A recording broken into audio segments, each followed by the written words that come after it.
আজকে সিম্পল কিন্তু দারুণ রান্না করেছি, হলো মুসুর ডাল আর মুসুর ডালের বড়া, আলু ভর্তা আর কাঁচা পেঁয়াজ আর ভাজা মরিচ। তো বন্ধুরা জানো, আজকে না কিছুই রান্না করতে ইচ্ছে করছে না, কিন্তু পেটে প্রচণ্ড খিদে, সময়টাও কম ছিল আর মজাদার কিছু খেতে ইচ্ছে করছে। আর বাঙালিদের মজার খাবার বলতেই তো ডাল ভাত। তো তাই প্রথমে তেল গরম করে একটু পেঁয়াজ কুচনো, পাঁচফোড়ন আর তেজপাতা দিয়ে মুসুর ডালটা আমি রান্না করে নিয়েছি।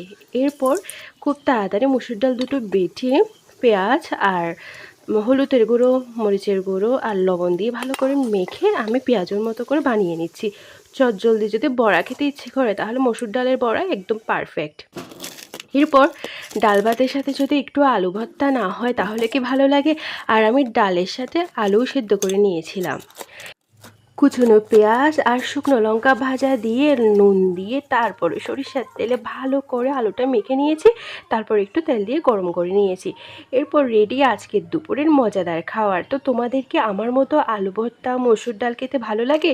আর দেখুন, একদম গরম গরম ভাতের সাথে গরম গরম ডাল, আলু ভর্তা, একদম গরম গরম পেঁয়াজও, কাঁচা পেঁয়াজ দিয়ে মেখে খেতে জাস্ট দুর্দান্ত লাগছে। আর সাথে যখন একটু করে শুকনো লঙ্কা নিচ্ছি, একদম জমে গিয়েছিল। তো বন্ধুরা ভালো থেকো। আজকের ব্লগ তোমাদের কেমন লেগেছে অবশ্যই আমার কমেন্টে জানিও।